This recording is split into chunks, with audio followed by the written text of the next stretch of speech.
Abra sua Bíblia no livro de Mateus, capítulo 6. Mateus, capítulo 6. Vamos ler a partir do versículo 24. Enquanto você procura e já acha na sua Bíblia, você vai ficando de pé, por favor, onde você está, enquanto nós vamos achando.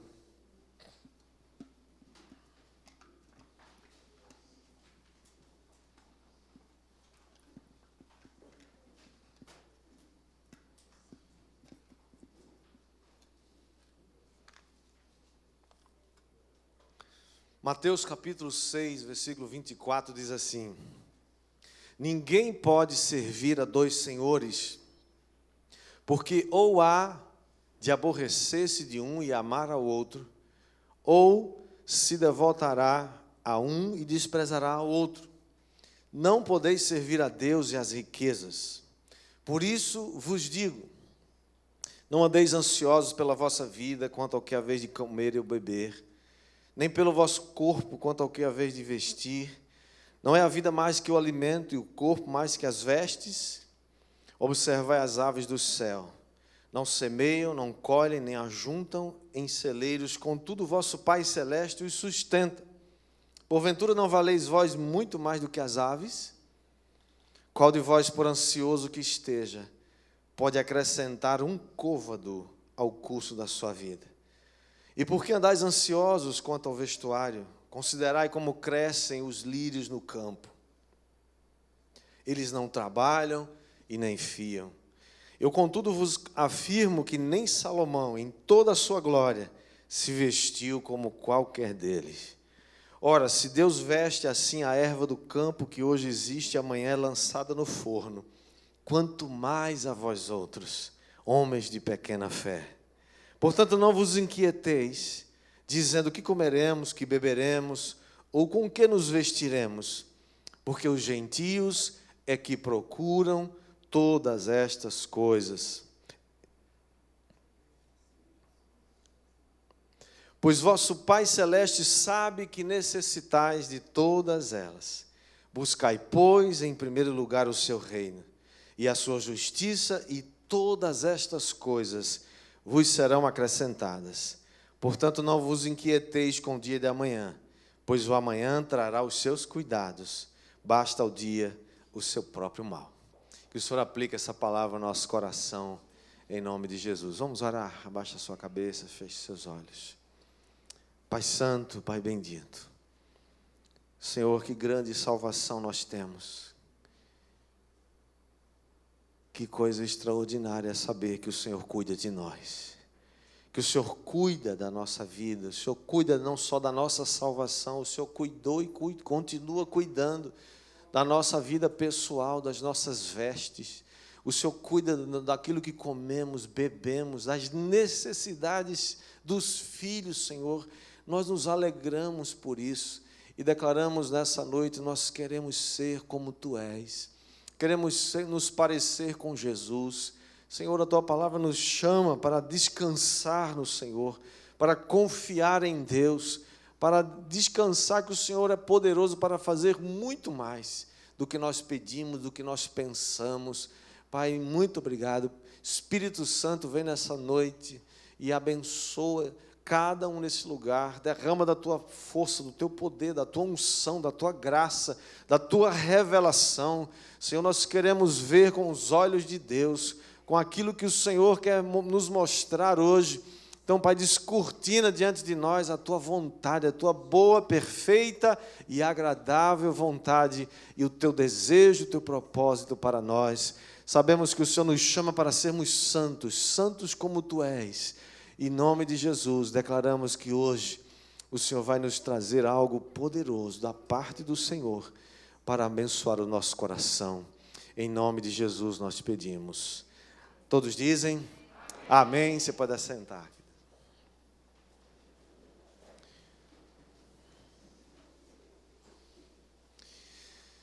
Meus irmãos, eu ouso dizer a você uma coisa, que o Senhor, o Espírito Santo, vai ministrar seu coração hoje de tal maneira que você vai sair daqui uma outra pessoa. Eu tenho essa expectativa no meu espírito. Porque o que Deus falou comigo nesses dias, nessa palavra, não é brincadeira. Eu fui meditando sobre isso desde a semana passada. Aliás, eu deveria ter parado, eu pensava que eu deveria ter parado, 4 semanas, mas Deus me deu essa palavra para continuar na série Investimentos. E isso tem a ver, especialmente, quando o assunto é santidade. Porque falar sobre santidade nos leva a muitas perguntas. Por exemplo, o que é santidade? O que significa ser santo? Será que é possível ser santo? Será que o chamado para a santidade é para todos? Ou somente alguns mais privilegiados conseguiram ou conseguirão chegar lá? Quais são os requisitos para que alguém seja santo? Será que isso é possível? Será que isso é algo que nós podemos desejar? Ou, em outras palavras, para que serve a santidade? Porque nós temos visto muita gente abrindo mão ou dizendo, não é possível, eu já sei que não dou conta mesmo, então deixa como está. Nós somos muito influenciados pela cultura que está ao nosso redor, evidente. Nós somos muito marcados pela cultura dos santos e das santas, que deram origem, por exemplo, aos dias santos. E por causa disso, muitas vezes, nossa mente, quando é chamada a pensar sobre o que é ser santo, o que é um santo, normalmente, nós tendemos a pensar naqueles santos que hoje são representados por estátuas, por imagens de escultura.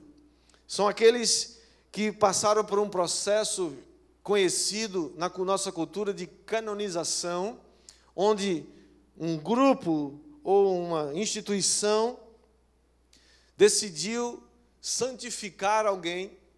Mas eu quero dizer de antemão, queridos, que essa prática ela não tem amparo bíblico, porque ela é baseada em méritos pessoais. Ela é baseada numa eventual existência, de um ou mais milagres atribuídos a uma pessoa.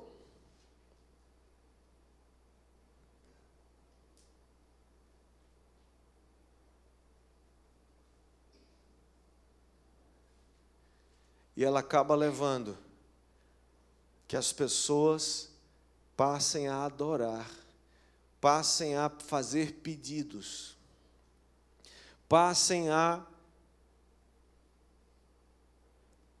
achar que essas pessoas que são chamadas de santos ou santas assumam ou possam assumir um papel de intercessor que elas não têm. Porque a Bíblia diz claramente, 1 Timóteo, capítulo 2, versículo 5, que não há outro mediador entre Deus e o homem, a não ser Jesus Cristo, homem. Portanto, você não deve fazer preces a ninguém. Ninguém está autorizado a receber uma prece.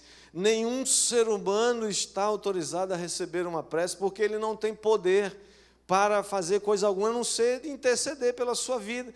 Mas quem pode e quem está agora mesmo intercedendo pela minha e pela sua vida é o Senhor Jesus, que é o nosso intercessor por excelência. Eu queria só abrir um parênteses aqui. Giulinha, você só libera os textos, tá? Eu acho que eu errei na hora que eu enviei para você. Só precisa só dos textos, tá bom? Beleza, obrigado. Ok, então santidade, o que é santidade? Santidade, irmãos, é a separação de alguém ou de algo para uso exclusivo. Isso tem que acontecer em pureza, em consagração. Santidade é o atributo pelo qual Deus faz-se padrão absoluto de si mesmo. É o padrão dele. É um termo que expressa a excelência moral de Deus. A Bíblia diz claramente em Hebreus 12, 14, segui a paz com todos e a santificação, sem a qual ninguém verá o Senhor. Segui a paz com todos e a santificação, sem a qual ninguém verá o Senhor. O apóstolo Pedro também diz na sua carta, em 1 Pedro capítulo 1, versículo 15, ele diz: como é santo aquele que vos chamou, sede vocês também, sede vós santos em toda a vossa maneira de viver, porquanto está escrito: sede santos, porque eu sou santo.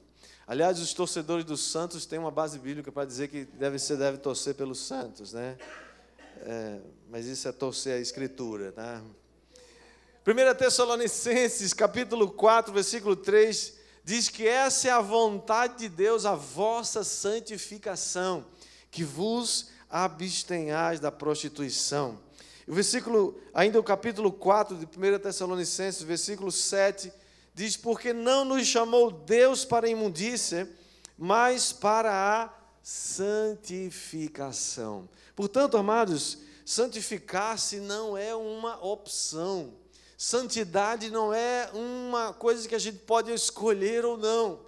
Santidade é algo que nós somos chamados para ter e ser. Ser santo é um mandamento. Agora a pergunta é possível ser santo? Ou mais ainda, é fácil ser santo? O que você acha? É possível ser santo?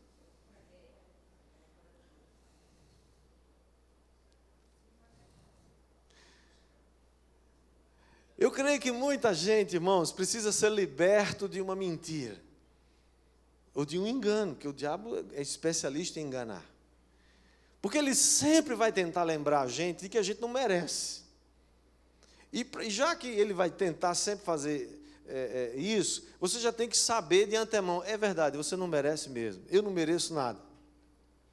Porque da mesma maneira que nós somos salvos, e aliás, qual é a doutrina básica de uma igreja verdadeira e genuinamente cristã?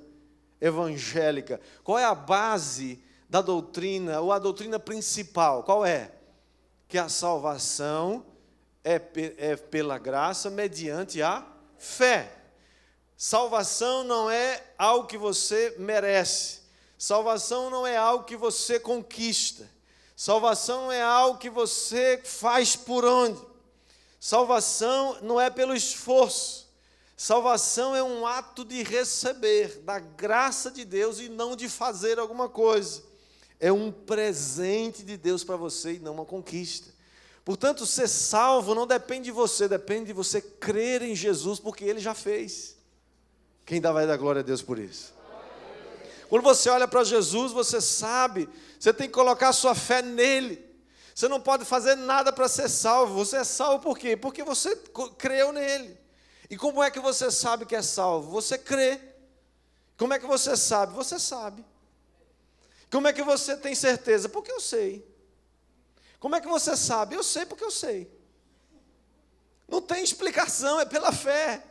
Da mesma, escute, olhe para mim, olhe para mim. Da mesma maneira que salvação é uma dádiva, da mesma maneira que salvação é um presente de Deus, que você recebe pela graça mediante a fé, a mesma coisa acontece com a santificação. É um presente de Deus para você. Você não tem que fazer força para ser santo, porque você já sabe, já deve saber de antemão, você não dá conta. Sim ou não? A gente não consegue dar conta. É por isso que Jesus está acessível a todos. O pior dos pecadores o caminho está aberto para ele. Todos podem ter acesso a essa salvação, é de graça. Mas assim como nós fomos salvos, nós podemos também ser santos pela fé. Quem recebe e dá glória a Deus por isso? Você não pode dar lugar àquela história de dizer: ninguém é santo mesmo, né? Todo mundo dá aquelas coisas, tem aquelas escorregadas lá na vida, todo mundo tem falha, todo mundo é não sei o quê, e fica com essa desculpa, né? Que não consegue e não crê. Olha que texto extraordinário, Romanos capítulo 5, versículo 10, abra sua Bíblia lá comigo. Romanos capítulo 5, versículo 10, que diz assim: porque se nós, quando inimigos, fomos reconciliados com Deus mediante a morte do seu Filho, muito mais, estando agora reconciliados, seremos salvos pela sua vida. Não, eu vou ler de novo, você não entendeu a dimensão desse texto. Quando nós éramos mortos em nossos delitos e pecados, quando nós éramos inimigos, irmão, eu e você não era somente uma pessoa qualquer que estava aí perambulando pela vida. O texto está dizendo, Paulo está dizendo aos romanos, que nós éramos inimigos de Deus. O que é ser inimigo de Deus? Está do outro lado. Nós éramos inimigos de Deus, mas fomos reconciliados quando estávamos nesse nível. E o apóstolo está dizendo agora, imagine quando você já foi reconciliado, o que vai ser agora daqui para frente? Se você agora é filho, se Ele te deu toda a herança, se ele te abençoou com toda a sorte de bênçãos celestiais em Cristo Jesus, como não vai acontecer? Você vai ser muito mais abençoado ainda. Se Ele te deu a salvação quando você era inimigo, e agora que você é filho, Ele vai te dar muito mais. A santificação, portanto, queridos, é algo que você recebe pela fé. Quem recebe faz barulho, diz alguma coisa, levanta as mãos para o céu e diz: glória a Deus, eu sou santo. Mas que salvação é essa que o apóstolo está falando? Ele diz: seremos salvos pela sua vida. Ele está falando para crente, pessoas já salvas. Ele não está falando para pessoas que não eram salvas. Isso ele fala, queridos, porque existe pelo menos três tipos de salvação que o Novo Testamento fala. Primeiro tipo de salvação que o Novo Testamento fala é aquele que diz: eu já fui salvo. No dia que você creu em Jesus, no dia que você entregou sua vida a Ele e colocou sua esperança, sua fé em Jesus, você foi salvo da penalidade do pecado na sua vida. Quem foi que entendeu isso? Amém. Você já foi salvo? Amém, amém ou não amém? Amém. Senhor, traga entendimento nessa noite. Amém. Repreende o sono agora. Repreende agora todo espírito contrário nesse lugar, que impede o entendimento das coisas espirituais. Tira o cansaço agora da mente. Repreende agora, Senhor, tudo aquilo que vem roubar a palavra, a semente da palavra, em nome de Jesus. As verdades que o Senhor está liberando aqui hoje serão acolhidas nos corações, em nome de Jesus. Você já foi salvo de toda a penalidade do pecado quando você entregou sua vida a Jesus. O segundo significado, ou o segundo tipo de salvação que o Novo Testamento fala, é que nós estamos sendo salvos do domínio do pecado em nossas vidas. Você já foi salvo em Cristo, no dia que você creu, você nasceu de novo, é um ato instantâneo do Espírito Santo na sua vida. Você está em Cristo, a nova criatura. Mas os maus hábitos que você tinha, você trouxe consigo. As mazelas, as perebas da vida. Veio junto. E agora você vai, com a graça de Deus, sendo lavado pela palavra diariamente. Você vai sendo limpo, vai sendo liberto dessas perebas da vida. Isso é estar sendo salvo, isso é o processo de santificação. Quando você é confrontado com a palavra e você escolhe obedecer, você está sendo santificado. É um processo que vai durar a vida toda. E o terceiro significado de salvação nas Escrituras, no Novo Testamento, é que você será salvo no futuro. Quando Jesus voltar, nós faremos parte dessa igreja gloriosa que vai subir com Ele. Quem entendeu, diga amém. Portanto, a santificação é esse processo que vai levar a vida toda e pelo qual nós estamos sendo salvos. Agora, deixa eu chamar a sua atenção para uma coisa. Como é que isso funciona? Já entendi, a salvação é um presente. A salvação não é uma conquista. A santificação também não é uma conquista, é um presente. A santificação é um processo que eu vou passando por ele, mas eu já recebi isso pela fé, porque Deus me deu. Mas como é que isso acontece, irmãos? Porque veja só, tem coisas que você precisa saber que só vai acontecer se for no sobrenatural de Deus. Você lembra do que aconteceu lá na multiplicação dos pães? Está lá em Mateus capítulo 6, a partir do versículo 30. Você sabe a história, primeira multiplicação de pães, sim ou não? Não vou ler que o texto é longo, mas o que acontece naquele episódio? Jesus está lá com uma multidão de gente, fazia já um bom tempo, estavam com fome, acho que 2 ou 3 dias, eu não lembro agora, muito tempo, uma multidão. Ao final do texto diz que tinha mais ou menos 5.000 homens. Imagina quantas crianças tinha, quantas mulheres, naquela época não se contava crianças nem mulheres, mas devia ter pelo menos 3 ou 4 vezes mais isso. Talvez tinha ali 15, 20 mil pessoas. E quando Jesus termina, diz, olha, eu não quero mandar essa multidão embora, eles vão desfalecer pelo caminho. E os discípulos falam assim, Senhor, manda embora, tá bom. Estão com fome, manda porque eles vão comer por aí. E Jesus olha para os discípulos e diz o que para eles? O que foi que Jesus disse? Dai-lhe vós mesmo de comer. Mas isso parece uma piada, sim ou não? Você está no deserto, não tem shopping, não tem venda, mercearia, sei lá, não tem padaria, não tem nada. Não tem o que você comprar naquele lugar. Não tem comida. Não parece uma piada Jesus dizer assim, porque vocês não davam vocês mesmos de comer para eles. Não parece que Jesus estava dando uma ordem que eles não poderiam cumprir? Sim ou não? Raciocínio agora lógico, somente isso. Não parece que Jesus estava brincando com eles? Será que Jesus estava querendo que aqueles discípulos ficassem frustrados? Será que Jesus queria tripudiar em cima deles? Mas não parece que muitas vezes a gente se sente assim? A Bíblia diz, sede santos porque eu sou santo, e a gente pensa, Deus está brincadeira comigo. Que negócio é esse? Como é que eu vou ser santo como Deus é santo? Ninguém pode ser santo como Deus. Eu nunca consegui, ninguém consegue. Isso é um negócio tão inatingível, parece que... Não é assim que a gente se sente às vezes, sim ou não?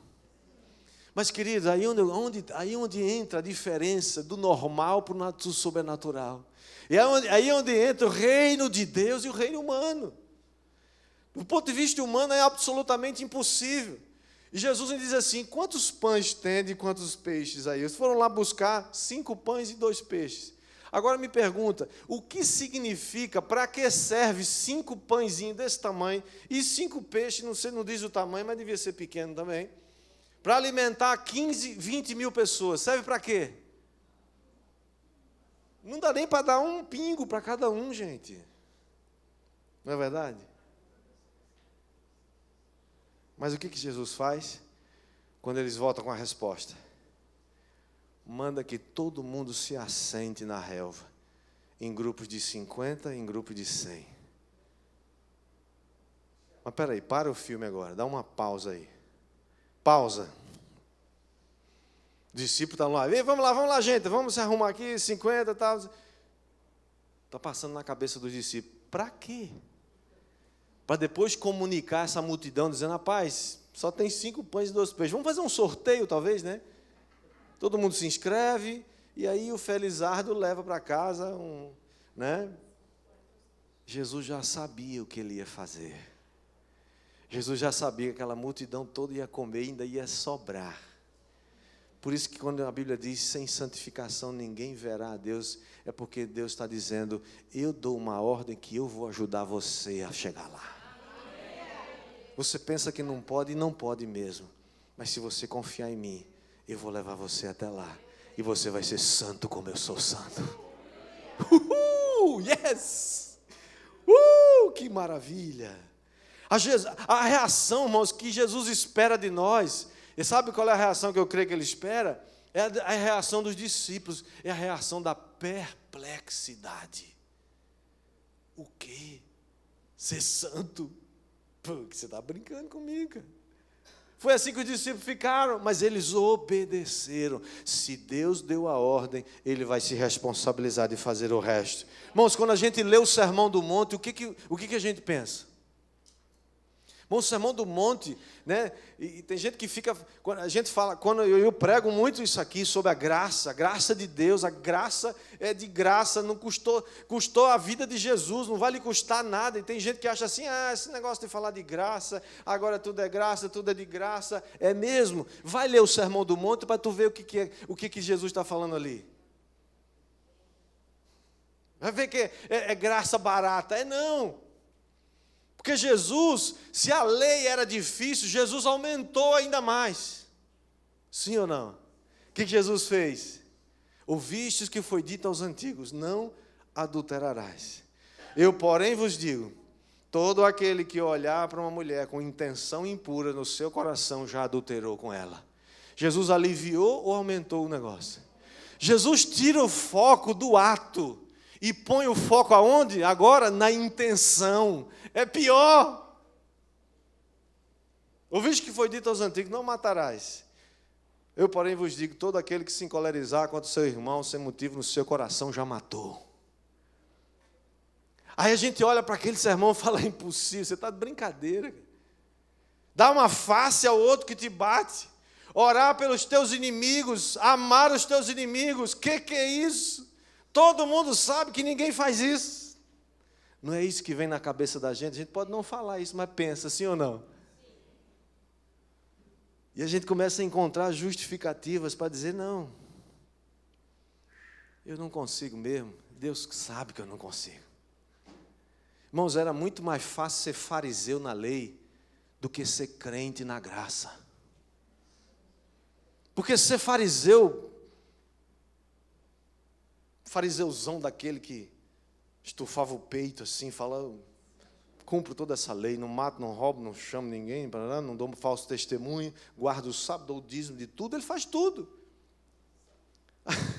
Aí Jesus fala para eles assim, eu lamento muito, mas o padrão é muito mais alto do que isso que vocês estão falando aí, gente. Isso aí é só para inglês ver. Deus não está só vendo o que vocês fazem, Deus está vendo o que vocês pensam. Deus está vendo o que está lá no coração, no íntimo. Irmãos, é como se Jesus dissesse assim, olha, o caminho é muito mais estreito do que você imagina. Ser santo é muito mais difícil do que você imagina. E alguém poderia ler o Sermão do Monte e desistir definitivamente, dizer, não consigo, não dou conta. Porque o que significa 5 pães e 2 peixes? Você sabe o que 5 pães e 2 peixes significou naquela hora ali, diante daquela multidão?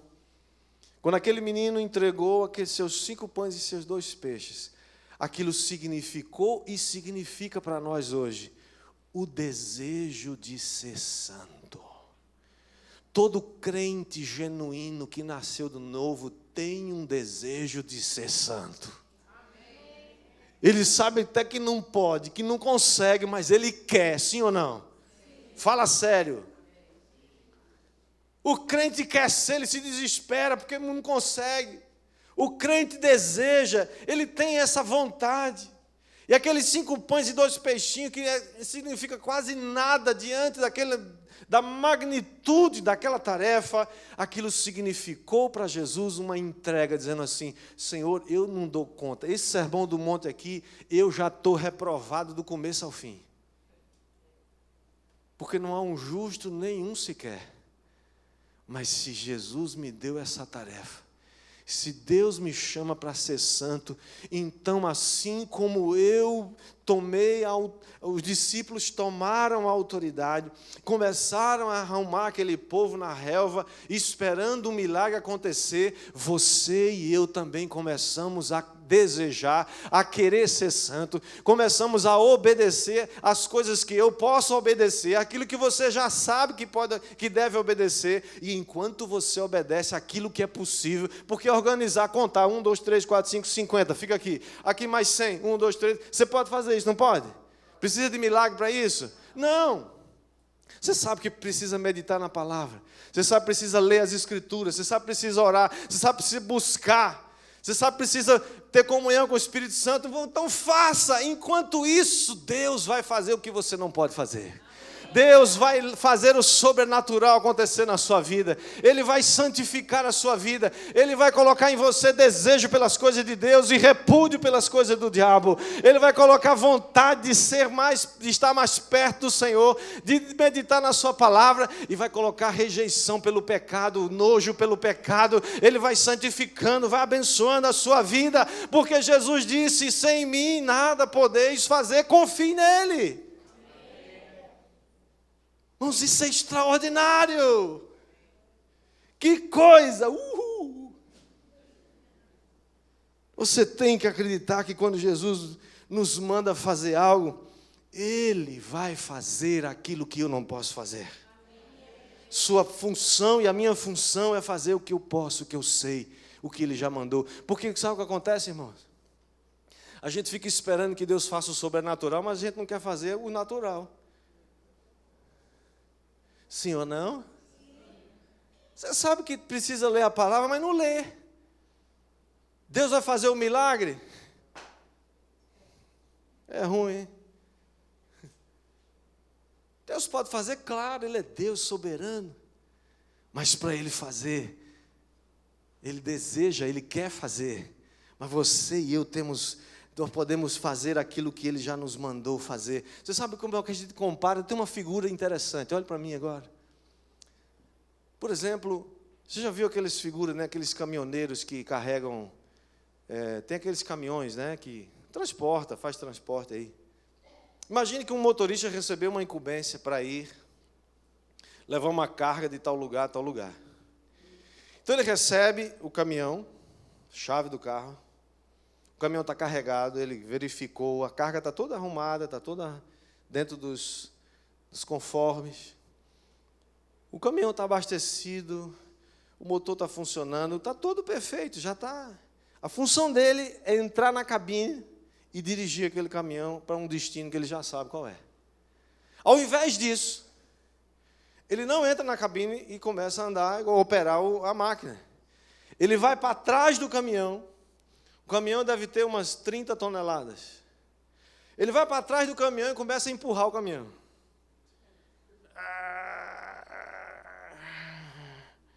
Não se mexe 1 milímetro. O bicho está travado. E continua empurrando. Estou me esforçando para ser santo aqui. Estou tentando fazer as coisas certas. Estou tentando não olhar para aquela mulher. Meu Deus, essa mulher tinha que passar aqui agora. Misericórdia. E a tentação vem. E não sei o quê. E não posso. Ai, meu Deus, caí de novo. Né? Pelo amor de Deus, não vou nem para o culto hoje. Não vou para a célula hoje não, porque vão olhar para mim e vão descobrir meu pecado. Meu Deus, e agora? Ele está lá empurrando o caminhão.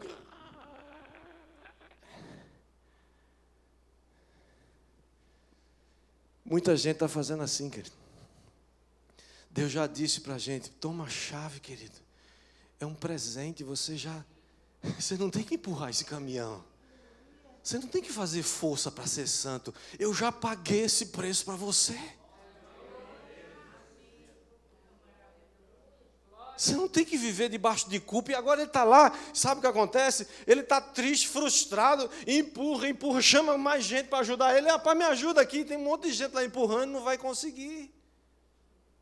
E ele se frustra e volta lá para o chefe e fala: chefe, não tem jeito não consigo empurrar esse negócio, eu dou conta não, vamos embora, vou fazer outra coisa. Estou demitido, toma a chave, vamos embora. O diabo dizendo para muita gente: desista, cara. Desiste desse negócio de santidade. Deus está pedindo um negócio para você que é impossível. Deus sabe disso, é porque Deus é mau. Foi isso que Ele disse para Eva e Adão lá no paraíso. Deus não é justo. Deus está escondendo algo de vocês. Deus não quer que vocês sejam parecidos com Ele. Irmãos, Adão e Eva tinham sido feitos à imagem e semelhança de Deus. Eles já eram como Deus. E a serpente disse: não, é porque Deus não quer que vocês sejam igual a Ele. Sabe, queridos, tudo que você precisa fazer, tudo que eu e você precisamos fazer é uma coisa só: tomar a chave daquele caminhão e entrar naquela cabine significa uma coisa só: ser cheio do Espírito Santo. Se você for cheio do Espírito Santo, não tem tarefa difícil demais que você não consiga fazer. Somente quem é cheio do Espírito Santo vai poder fazer e cumprir a vontade de Deus plenamente.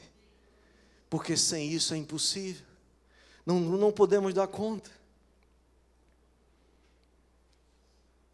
Terminando, ser santo tem um propósito. Jesus não somente é o nosso exemplo supremo de santidade, porque nele a santidade consistia não somente numa impecabilidade, ele nunca pecou, mas em Cristo também havia um propósito de consagração, de vontade e de um propósito para o qual Deus o enviou. Foi por isso que lá em João capítulo 17, na oração sacerdotal, no versículo 19, o Senhor Jesus diz: Ele ora por mim e por você. Ele ora por todos os discípulos, ele diz: a favor deles eu me santifico, para que eles também sejam santificados na verdade. Irmãos, Jesus orou por mim e por você. Jesus orou para que eu e você fôssemos santos. Ele orou para que você seja santificado. E a pergunta é: você acha que Deus ouviu essa oração de Jesus? Sim ou não? Sim! Ele ouviu essa oração e você está abençoado. Você foi declarado santo, que se você toma as chaves desse caminhão e começa a andar em fé, em crer, se Deus diz: olha, manda o povo assentar na relva, então começa a fazer o que Ele mandou, porque o resto Ele vai fazer. Ele vai multiplicar o que você não pode. Ele vai, como diz a palavra, Ele vai efetuar em você tanto o desejar, tanto o querer, como o efetuar. A santificação, concluindo, queridos, é um presente de Deus para você. Essa é a primeira conclusão que nós chegamos. Santificação é uma dádiva de Deus para você. Segunda coisa, se Jesus orou por santidade a nosso favor, pode ter certeza que Deus ouviu a sua oração. Você foi declarado santo. Você só precisa correr para o abraço. Você só precisa correr para Ele. Ah, pastor, então, já que eu fui declarado santo, então agora eu vou fazer o que eu quiser. Quem começa a fazer isso, dá uma evidência de que nunca foi salvo, de que nunca nasceu de novo. Porque quando você nasceu de novo, e você crê nas palavras de Jesus, você vai correr para Ele, não correr dele. E a terceira conclusão: santidade sempre será baseada no amor. Apocalipse capítulo 2, versículo 4, finalzinho da carta à igreja de Éfeso. Jesus fala para aquela igreja, elogia: conheço as tuas obras, vocês têm muitas obras, vocês fazem muita coisa boa. Vocês têm evidências aí de que o serviço de vocês é muito bom. Vocês são organizados, vocês são bíblicos, vocês amam a palavra. Vocês conseguiram pôr à prova pessoas que estavam dizendo que eram apóstolos, mas não são. Vocês conseguiram identificar, discernir que eles são mentirosos. Vocês são uma bênção. Eu só tenho uma coisa contra vocês, disse Jesus àquela igreja: que vocês deixaram o seu primeiro amor. O que é deixar o primeiro amor? Deixar o primeiro amor, querido, é aquela santidade que você se distingue, ou você distingue a pessoa que você ama.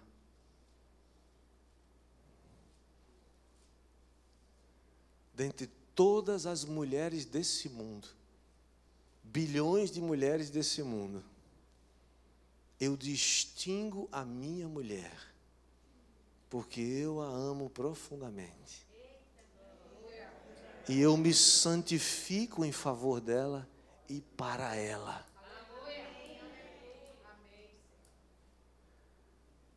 É uma distinção que você faz. Jesus estava dizendo, não basta só fazer as coisas. Ai meu Deus, vou para a igreja de novo. E faz as coisas por obrigação. Não faça isso, não serve. Deus está dizendo, para com isso.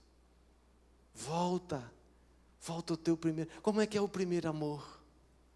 Você fica bobo. Sim ou não? Fala sério, vai, fala. Você fica, ou ficou. Você fica bobo. Você se pega pensando na pessoa amada. Gasta crédito abundantemente no celular. Ou então faz um plano daquele, né? Especial para passar o dia inteiro esquentando a orelha e tanto falar no telefone.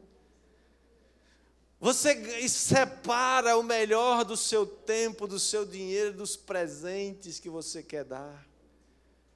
Os melhores elogios, as melhores palavras, o melhor perfume, a melhor roupa.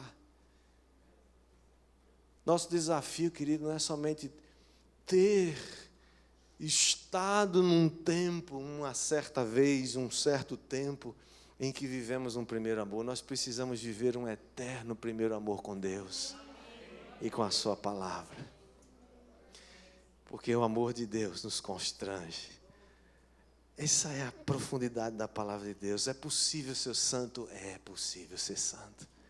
Quantos aqui gostariam de ser santos como Ele é santo? Então vamos ficar todos de pé e vamos orar.